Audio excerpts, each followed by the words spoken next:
Sound. আচ্ছা তাহলে আমরা গড় করে দিচ্ছি কেমন? আমরা করবো হচ্ছে কত পৃষ্ঠা? এটা হিসাব বিজ্ঞানের বইয়ের 29 পৃষ্ঠা না? পৃষ্ঠা নম্বর হচ্ছে কত? 29 পৃষ্ঠার কত নম্বর করতেছিলাম? কাজ। 29 পৃষ্ঠার কাজটা কেমন? কাজের অর্ধেক কালকে আমরা করছিলাম না কত নম্বর পর্যন্ত? 1 থেকে 5 পর্যন্ত করছিলাম, আজকে হচ্ছে 6 থেকে করবো আর কি, ঠিক আছে? তাহলে এখানে হবে ক্রমিক, এখানে হবে জাবেদা,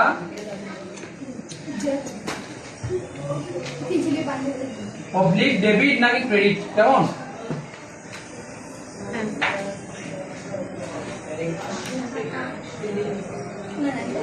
আর এখানে হবে কি টাকা, আর এখানে হবে কি কারণ, কারণ সহ ব্যাখ্যা কেমন?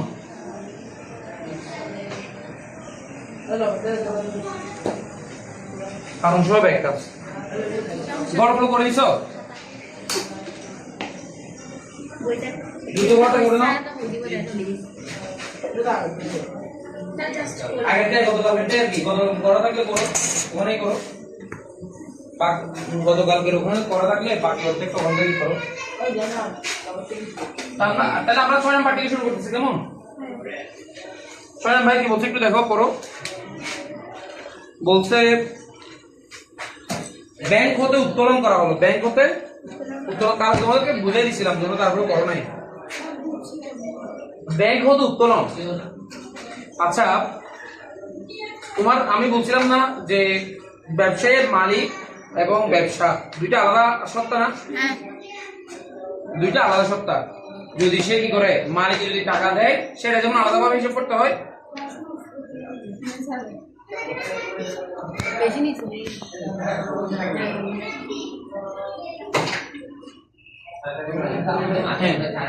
ব্যাংক যদি কি হয়, অর্থাৎ মালিক যদি কি করে ব্যবসায় টাকা দেয় তাহলে সেটা যেমন আলাদাভাবে হিসাব করতে হয়, মালিক যদি টাকা তুলে নিয়ে যায় তাহলে আলাদাভাবে কি করতে হয়, হিসাব করতে হয়। সেটাকে মূলধন উত্তোলন হিসেবে আমরা কি করি দেখাই। ঠিক সেই ব্যাংকে যদি আমরা কি করি টাকা জমা দিই, এটাও যেমন হিসাব করতে হয় দেখাতে হয়, আবার ব্যাংকে টাকা তুলে আনলে সেটা দেখাতে হয়। তখন ব্যাংকে যখন টাকা জমা দেয় তখন কি হয়, ব্যাংক যে সম্পদটা সেটা বাড়ে, নগদ যে সম্পদটা সেটা কমে।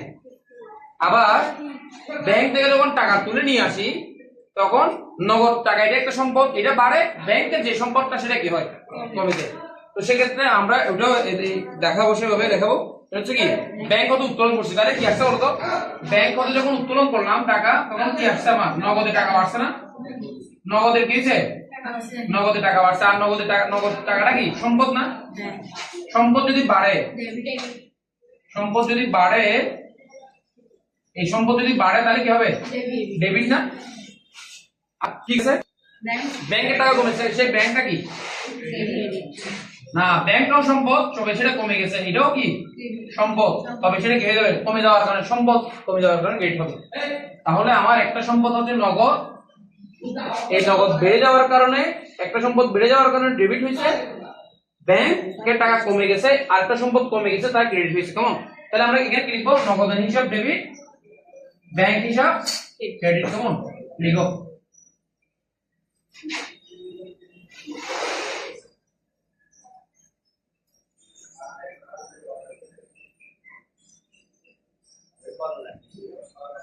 লেখা বোঝা যাচ্ছে? কত টাকা? 6,000 টাকা কেমন?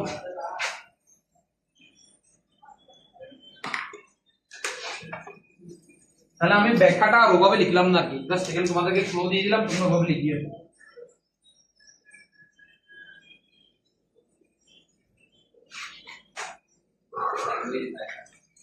লিখছো। তুমি লিখছো, তুমি এখন শুরু করো নাই, আমি ফিরে যাবো এখন, একটু বলে দিব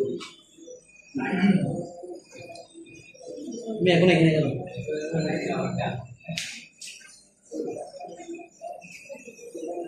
কি দিয়ে পড়াচ্ছ? পড়ে জানো? ও লিখছো? ঠিক আছে, আগে লিখেছিল,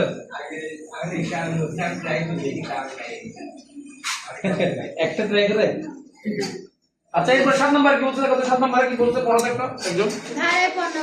ধারে পণ্য ক্রয় করা হলো। তাহলে ধারে যখন আমি পণ্য ক্রয় করলাম আমার কি আসছে? ব্যবসায়ে কি আসছে? পণ্য আসছে না? পণ্য। তো পণ্য আনতে গেলে আমার কি হবে? পণ্য আনতে হলে এটা আমার কিনতে হবে না? কিনতে হলে এটা আমার কি খরচ না? তাহলে কি হিসেবে খরচ হয়েছে? ক্রয় হিসাবে আমার কি হয়েছে? খরচ। তাহলে খরচ বাড়ছে না আমার? খরচ বাড়ছে। খরচ মানে ব্যয়, আর কি ব্যয় বাড়ছে। আর ব্যয় বাড়লে কি হয়? ডেবিট হয়। আর আমি এই যে পণ্যটা কিনতে গিয়ে আমি কি টাকা দিছি না দিব? টাকা কিন্তু দিই নাই। দিলে নগদ টাকা কমে যেত, সম্পদ কমে যেত। কিন্তু এখন কি নগদ টাকা যেহেতু দিই নাই, কি বাড়ছে বলো তো? দেনাদার না পাওনাদার? পাওনাদার। পাওনাদার কি ব্যবসায়ের জন্য? পাওনাদার কি? পাওনাদার দায়। পাওনাদার বাড়ছে না? পাওনাদার এটা কি? দায়। দায় বাড়ছে। এই দায় বাড়লে কি? ক্রেডিট। দায় হচ্ছে ক্রেডিটের অংশ। দায় হচ্ছে কি? আদম বলছিলাম না? আয়, দায়, মালিকানা সত্ত্ব, এই তিনটা হচ্ছে কি ক্রেডিটের অংশ। ক্রেডিটের হিসাব তো ওখানে ক্রেডিট যেহেতু বাড়ছে তাহলে ক্রেডিট হলো। যদি ক্রেডিটের এই আয়, দায়, মালিকানা সত্ত্ব যদি কমতো তাহলে কি হতো? ডেবিট হতো। ঠিক আছে? তাহলে আমরা লিখবো কি? ক্রয় হিসাব ডেবিট, পাওনাদার হিসাব ডেবিট, ক্রেডিট। ক্রয় হিসাব ডেবিট, পাওনাদার হিসাব ক্রেডিট। কেমন?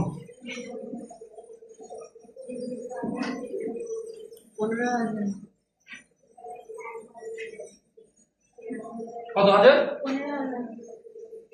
15,000 টাকা। কেমন?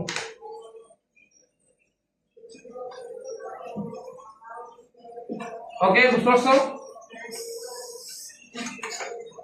দ্রুত লিখো, এটা দ্রুত লিখো।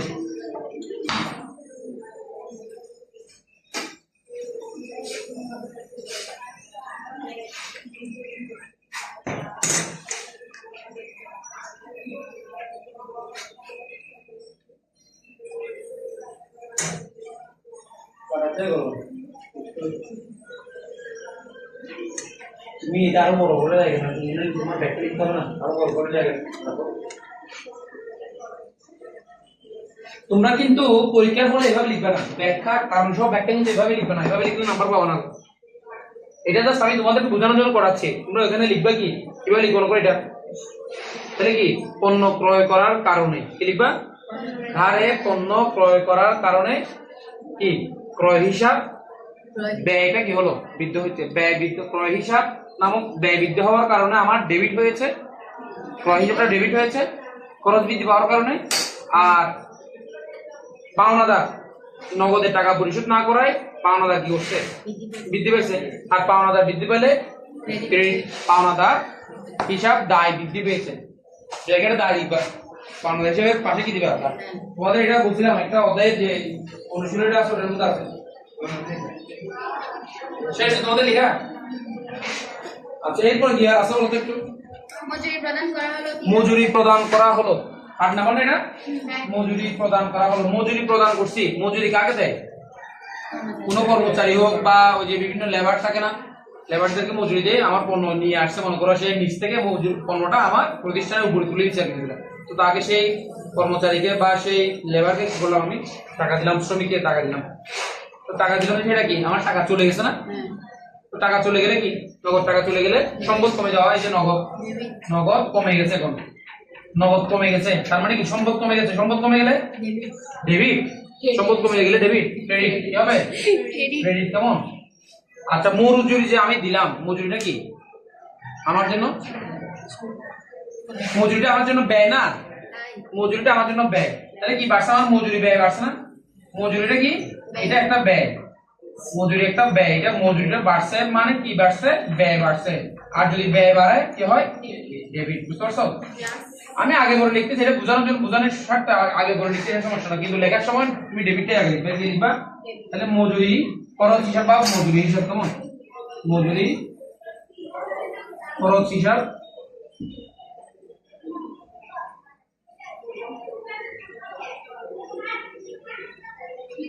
ডেবিট, নগদ হিসাব ক্রেডিট।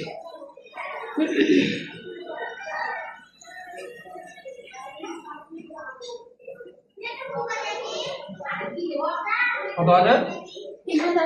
3,000 টাকা।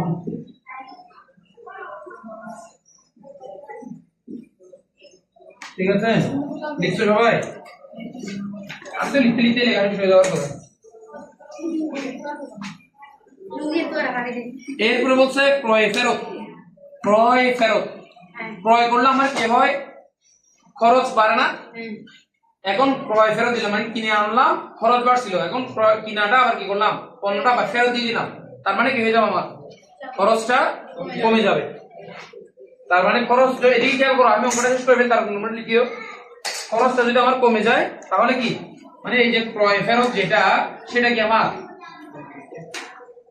ক্রয় ফেরত হওয়াতে কি কমে গেছে বলতো? কি কমে গেছে? খরচ কমে গেছে বা ব্যয় কমে গেছে না?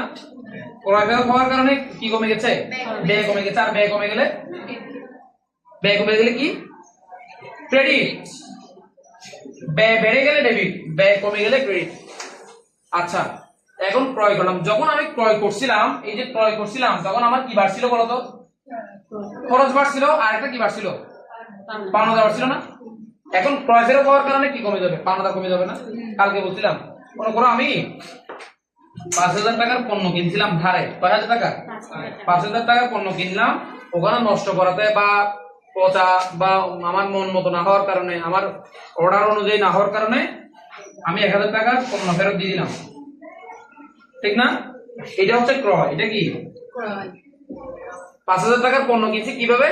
ধারে, তার মানে ক্রয় বাড়ছে কত হাজার, বা খরচ বাড়ছে 5,000, আবার এই 5,000 টাকা এটা কি? পাওনাদার না? এটা কি? ক্রয়ও বাড়ছে, খরচও বাড়ছে, পাওনাদারও বাড়ছে।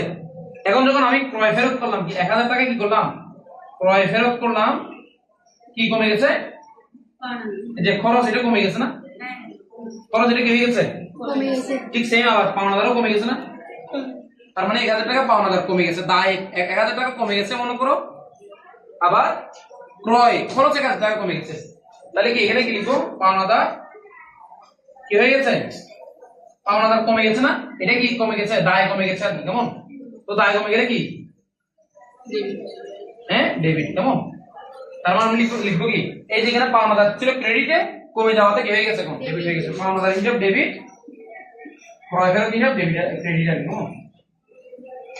পাওনাদার হিসাব ডেবিট আর ক্রয় ফেরত হিসাব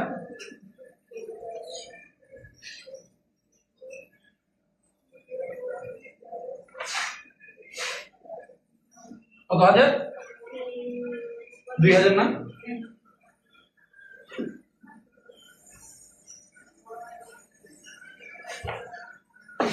এটা মুছে দিচ্ছি না।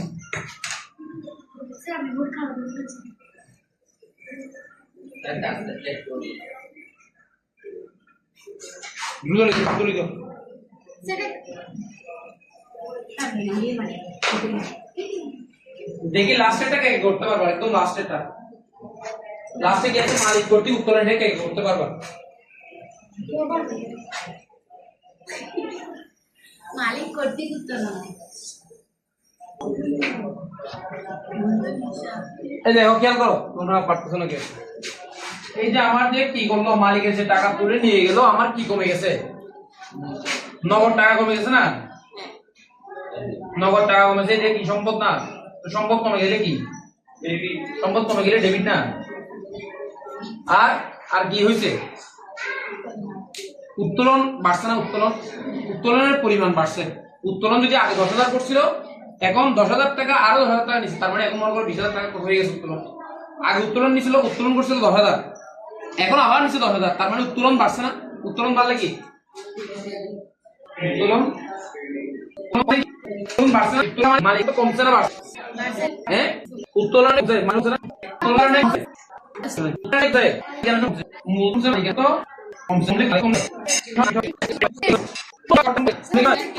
ক্রেডিট হবে, সম্পদ কমে গেছে, তাই কি হবে?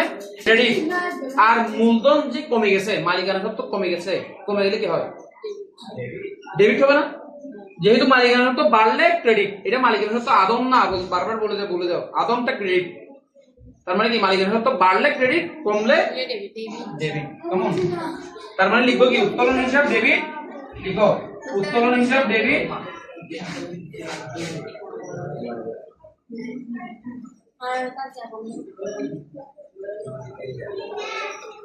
আর নগদান হিসাব ক্রেডিট, কেমন?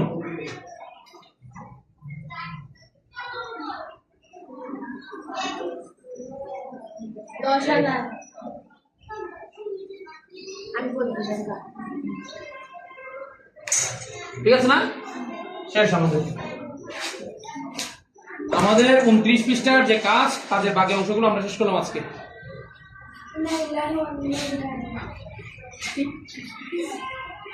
আলহামদুলিল্লাহ।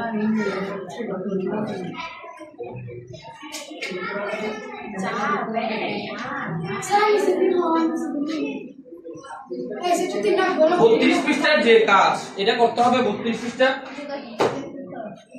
32 পৃষ্ঠা এটা কি করা দিতে হবে? তোমরা তো পারো, তোমরা তো কোচিং করছো। ও তোমরা কি পারবা 32 নাম্বারটা? কালকে করতে বলছিলাম না তোমাদেরকে? বাসায় করেও দেখো নাই, কাজে তো করো নাই, এমনি করেও দেখো নাই তোমরা। এই যে হিসাব বিজ্ঞান বইয়ের 32 নাম্বার পৃষ্ঠা কি আছে? লাভ ক্ষতি নির্ণয় কি? আমরা তোমাদেরকে বলছিলাম লিখে না, এখন লিখো নাই, লিখো লিখো।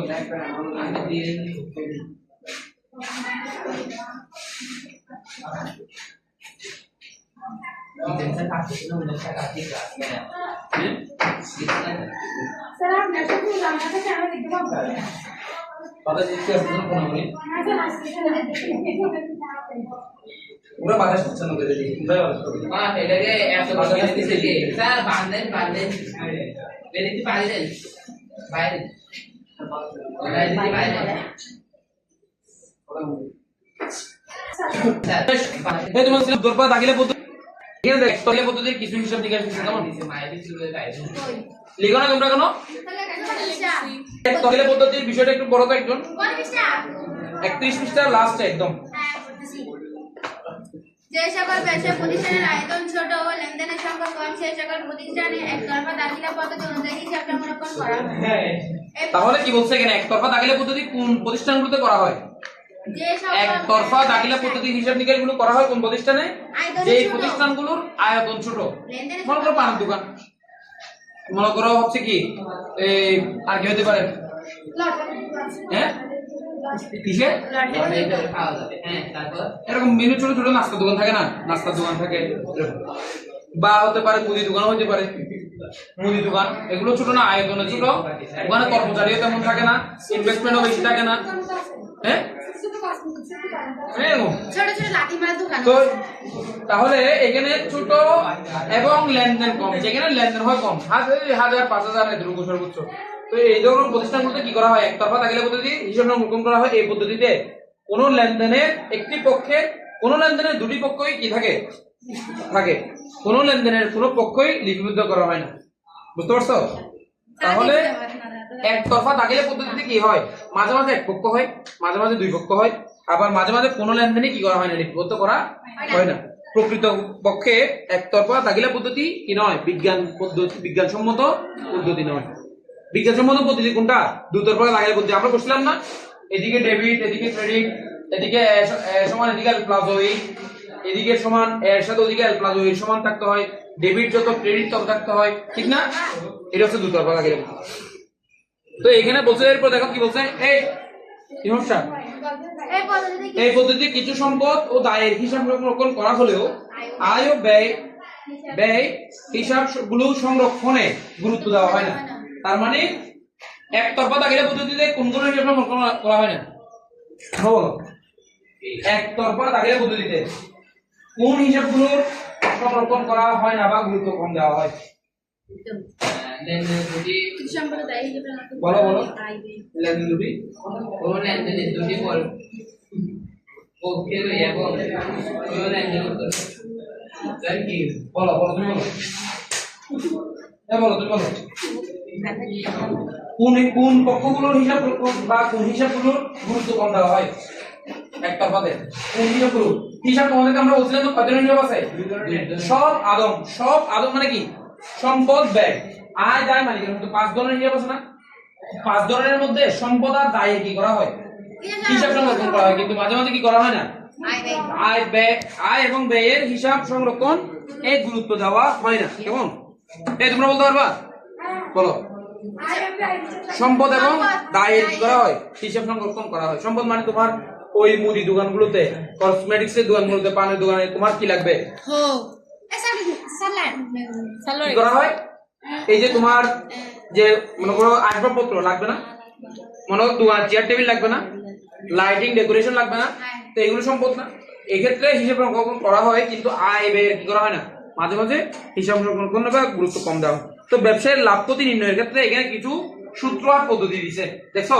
এর কি বলছে, এই ধরনের একতরফা দাখিলা পদ্ধতির যে ব্যবসা প্রতিষ্ঠান ওরা কি করে লাভ ক্ষতি নির্ণয়ের ক্ষেত্রে এই সূত্রগুলো কি করে ইউজ করে, ব্যবহার করে। সেটা হচ্ছে কত নাম্বার 32 পৃষ্ঠা। কেমন কি বলছে দেখো, এটা আমি মুছে দিচ্ছি, কি বলো এটা কই দশটা দাও।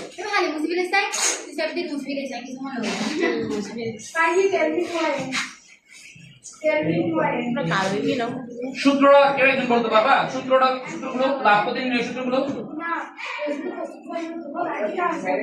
একজন বলো তো। এই খেয়াল করো, এই তুমি বলো ছেলে, এই কোন নাম কি, জাহেদুল বলো তো একটু করে। লাভ বা ক্ষতি নির্ণয়ের সূত্রটা বলো। কত নম্বর পৃষ্ঠা আমরা? 32 পৃষ্ঠা, বিজ্ঞান বইয়ের 32 নম্বর পৃষ্ঠায় আছে। কেমন জাহেদুল বলো।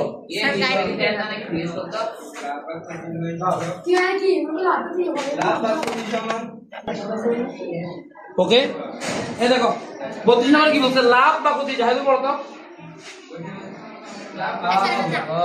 শুকাই গেছে দেখছো।